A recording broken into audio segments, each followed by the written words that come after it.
It's a square. It's a triangle. Pull it, stretch it, roll it up.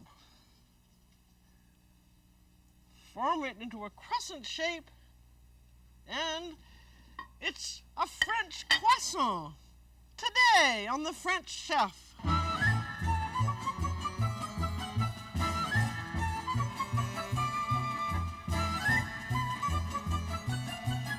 The French Chef is made possible by a grant from the Polaroid Corporation.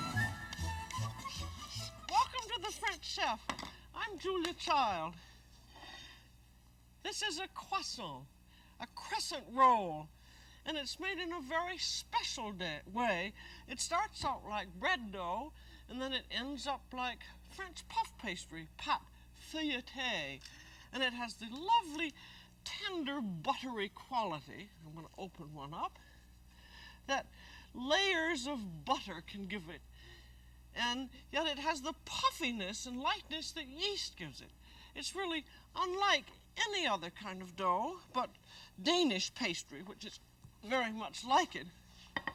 But so that if you learn croissant dough, you've already learned Danish pastry, which is very nice. Of course, in France, they don't even know Danish pastry exists. And we're going to start out with the first part of it, which is yeast dough, and that means begin with yeast. And I'm going to give you the proportions for 12 5-inch croissants. That is the general size that they are. And we want 1.25 teaspoons, 1.25 teaspoons or 1/2 package of yeast. I'm going to use the dry, granular type of yeast, dry active. And half a package is about 1.25 teaspoons. As you'll see as we go on, the idea of this is not to use a great deal of, is to use not very much yeast and to make things go rather slowly. And then we want 3 tablespoons of warm water. On the package it says 110 degrees. That doesn't mean hot, because if you have hot water, you're going to kill the yeast, but the warm water dissolves and activates it. And then to make it go a little bit faster, we're going to put in 2 teaspoons of sugar. And that just gives it a little bit of something to eat as it goes along. I put in salt there, but that's supposed to be sugar. We have salt anyway in the recipe. And then we want 1/2 pound of flour, which means 1 3/4 cups. If you measure it exactly this way, and you don't have to sift flour anymore for most things. And here's a dry measure cup, and you stick it into your flour container until the cup is overflowing, and then sweep it off. There's 1 cup and 1/2 cup and 1/4 cup. 1 3/4 cups of flour measured this way is about as near a 1/2 pound as you can get, measuring in cups rather than on a scale. And then we want 1.5 teaspoons of salt. There's a 1/2 teaspoon and 1 teaspoon. And be sure that you get these level, because your measurements here really have to be correct. And then we want 2/3 cup of tepid milk. And tepid means simply that you've taken the chill off it. I don't know how you're supposed to pour in this thing. There's 1/3 cup, 2/3 cup, and 2 tablespoons of tasteless salad oil. I just find that using all-purpose flour, particularly if you're using bleached flour, that a little bit of oil tenderizes it, and I don't know why that is. But remember this way of measurements, because I've tried all kinds of ways of measuring flour, and I found that the dipping in and the leveling off of the cup is about as accurate as anything. And nowadays, when all flour is pre-sifted, which means that it has had a final screening at the factory which takes all the lumps out of it. And now the yeast goes in. And this is sugar, the 2 teaspoons of sugar have really acted in the yeast and made it foam up. And that just gives it a little head start. That's your half package of yeast and your 3 tablespoons of warm water. And now you mix it with a spatula. And this, like almost all French doughs, like the dough for French bread as well, is supposed to be a soft, quite soft dough. Well, I'm not sure that's going to be quite soft enough, but maybe. What you really have to do is to mix it up and then turn it out onto your working surface and let it sit for a little while. And I'm going to put in just a little tiny bit more liquid in there because you can always soften things. You can always soften them up, and if they're too soft, you can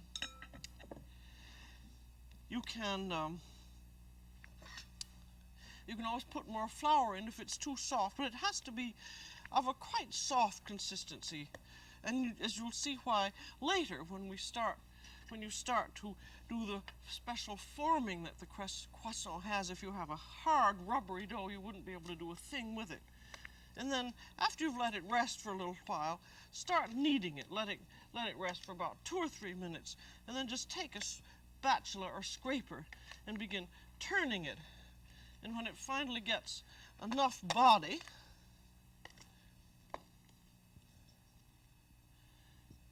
you begin picking it up and pushing it around with your hands.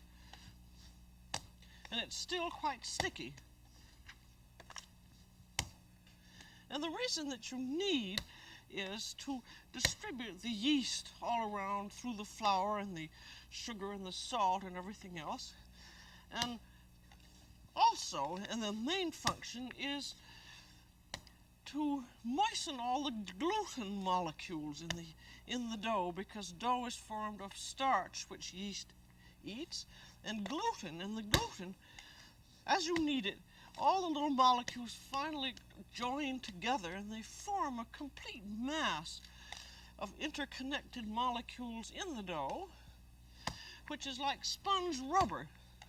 And if you just think sponge rubber, you realize that's what you're trying to do when you knead. And you just, with croissant dough, you don't want to over knead. You just want to knead enough so that the dough is elastic and it draws back, because it's going to be worked upon later. And you don't want to overactivate that gluten, because that's going to make the dough very hard to roll out. As you're going to see as we go along, I'll say point out gluten. So just keep thinking sponge rubber, and that will give you an idea of what's going on inside that dough. Now, after you're kneading and you have it so that it draws back, and you notice how very soft it is, you put it into a clean bowl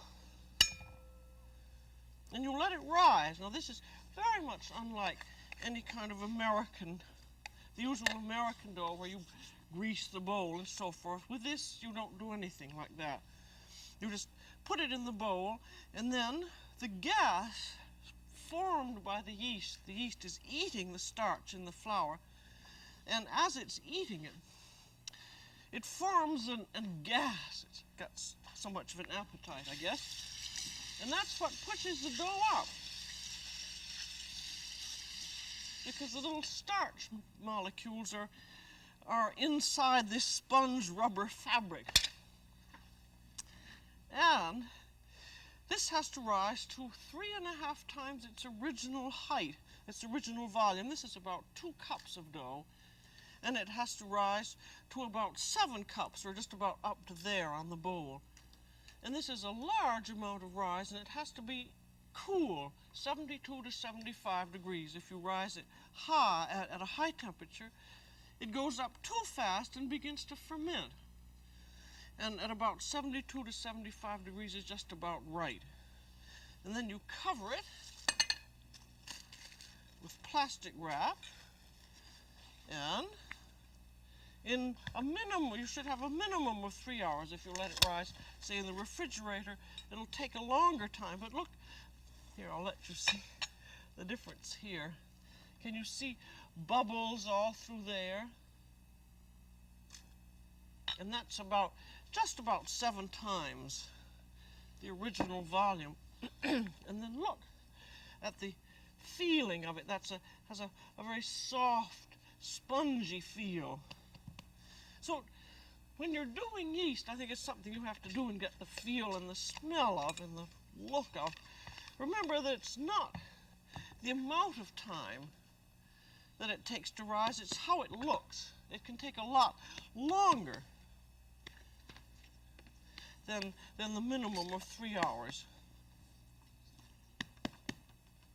And then you want to deflate it. Pat it out and then take the right side and fold it over to the middle, and the left side and fold it over, and then fold it over again, and then back it goes into the bowl. And the reason you do that is to redistribute the yeast cells.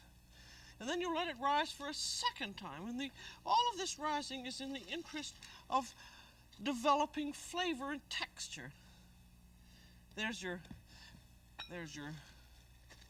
Now your second rise.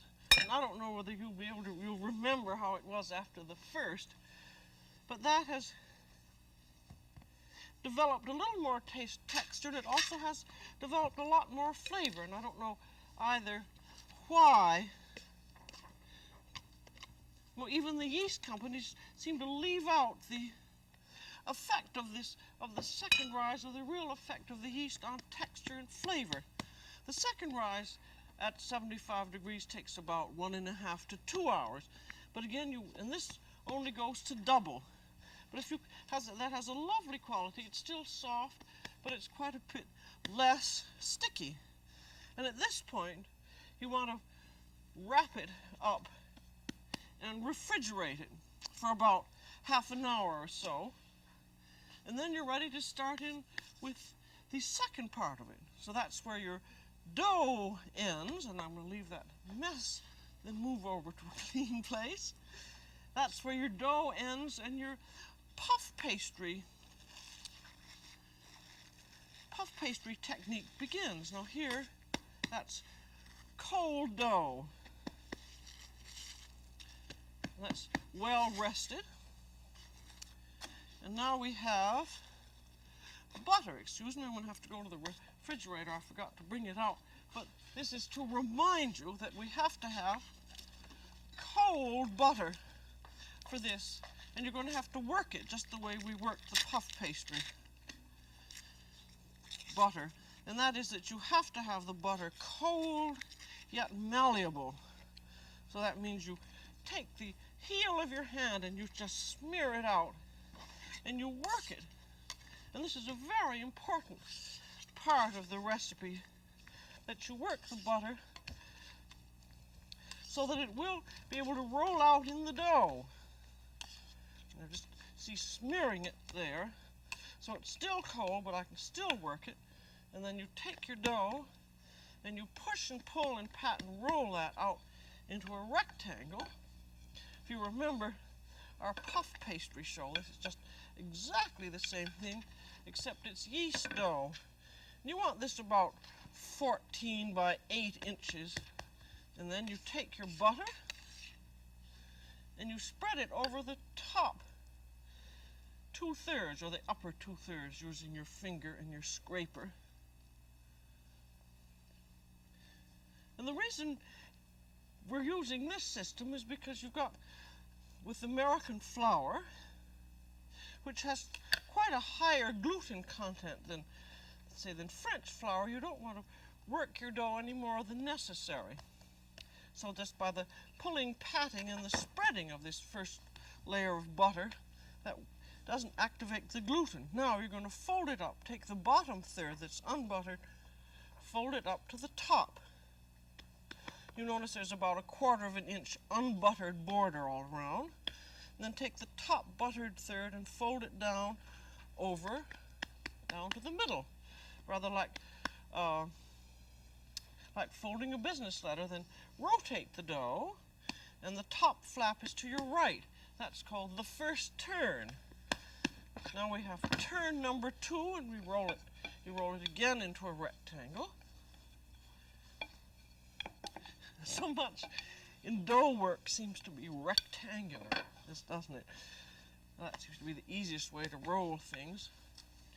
And very much the secret of this kind of work, of any kind of pastry work, is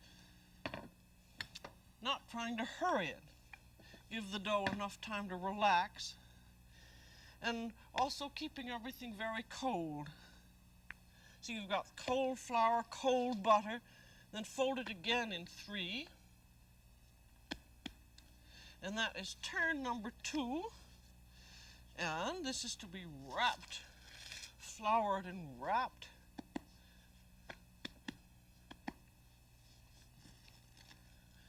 In plastic. I've tried wrapping it in wax paper, and it doesn't seem to work at all, because the dough gets a little bit damp after it's sat in the refrigerator, and then the paper sticks to it.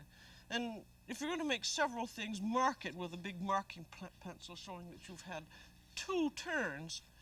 And now this must relax. And there, that's one that's had 2 turns, and it's relaxed and chilled.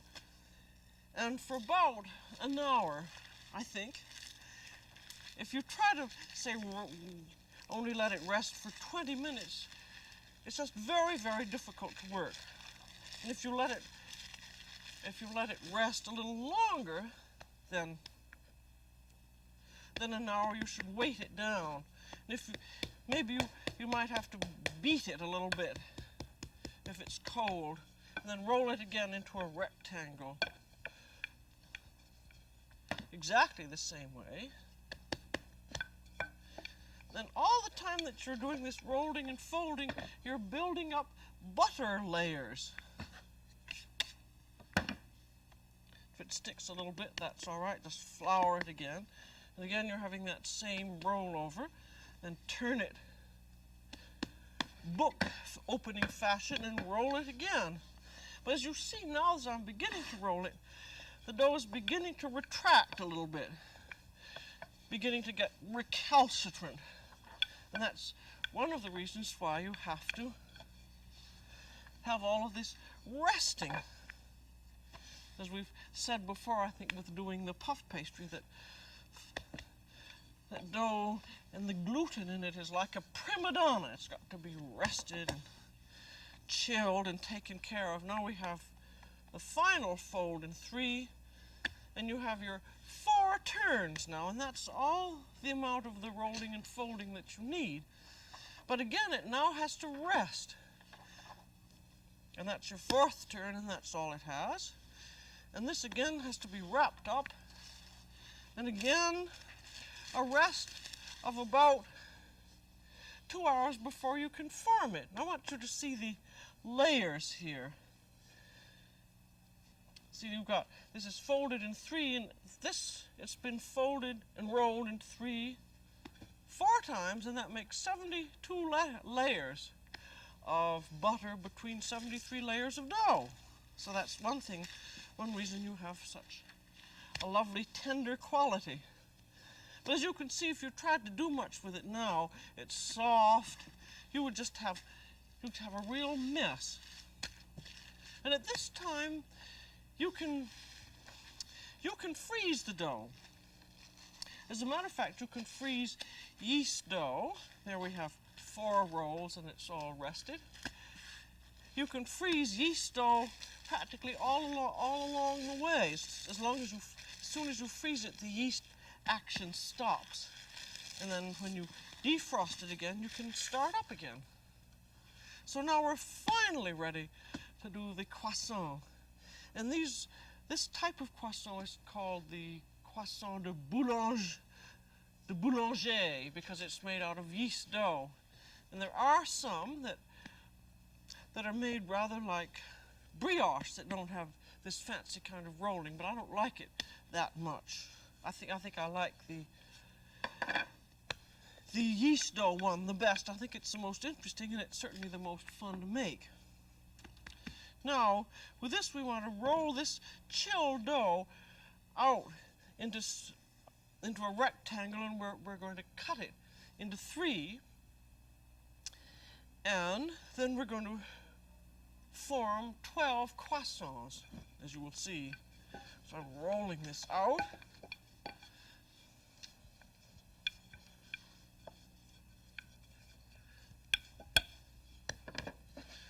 Cut this, and when you're rolling, make it as even a rectangle as possible. You may, I think a lot of this takes practice, and the way, of course, to learn how to do it is just to do it. But just keep remembering, if you give it the rest that it needs, and if you have everything nice and cold, you're not going to run into trouble. You do see recipes, and I suppose that you can do it. I've not ever been able to of letting it rest for 20 minutes, but and if you try that, you'll just find that it's very difficult, and it turns out to be a mess. And if you just take your time, you won't have any trouble. Now, this 1/3 piece, you chill the other 2 while you're working on this. You roll out to about 10 inches long, and then cut it in 2. And then finally we get this square, which is going to be rolled into a square 5 inches to a side, and cut into a rectangle.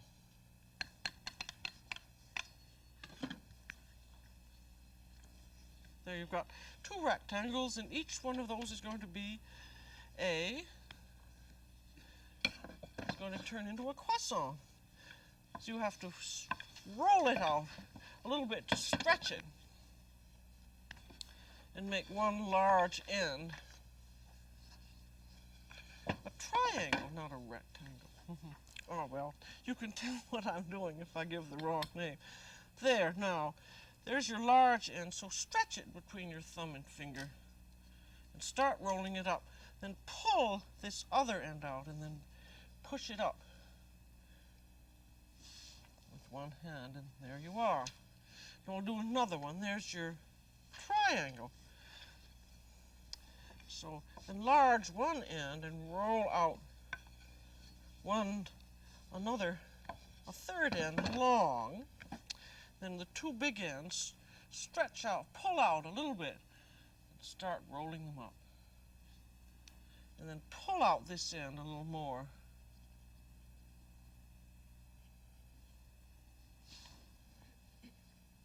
There you are. These you put upon a buttered cookie sheet. Now I'm going to show you another method, and this is using a croissant cutter. Find my piece of dough here. Now there's your dough strip. That was one of those 1/3 pieces. And roll that out about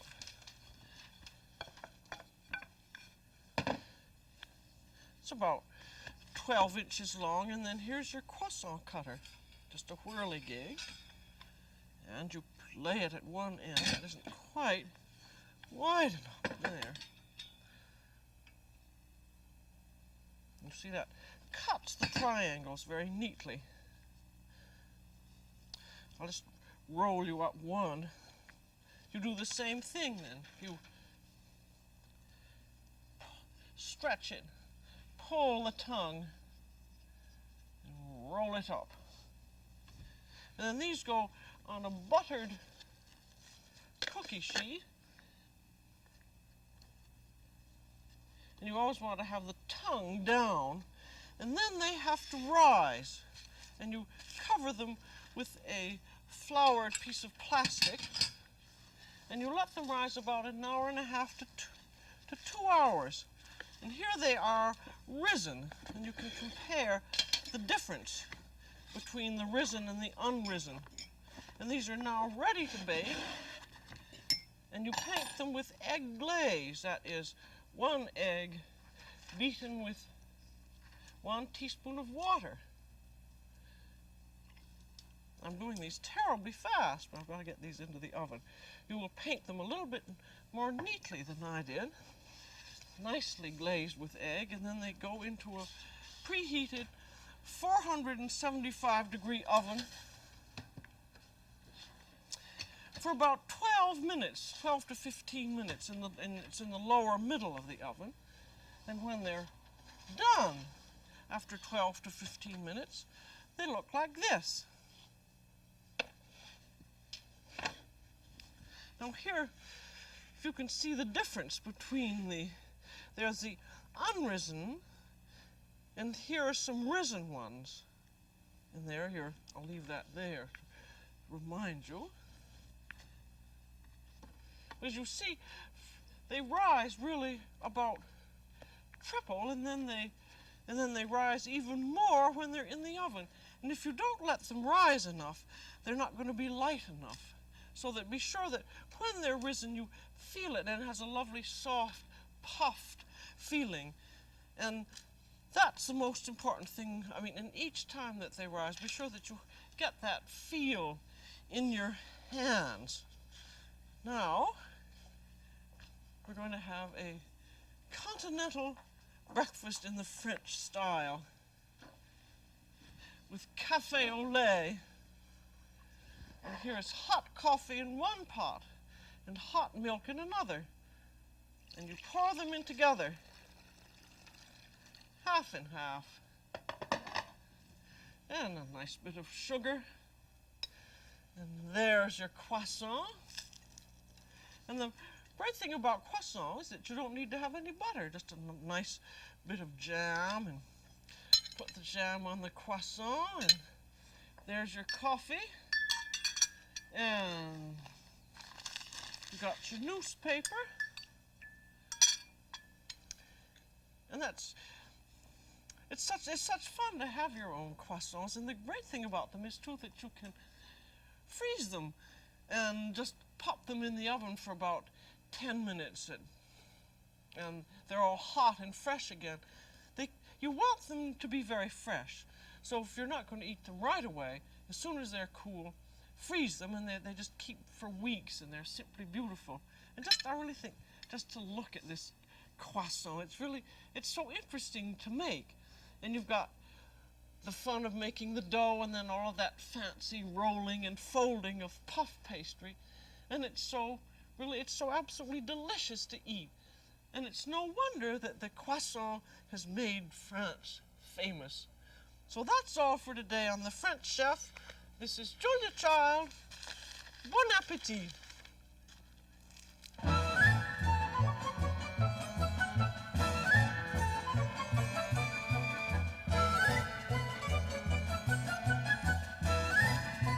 The French Chef has been made possible by a grant from the Polaroid Corporation.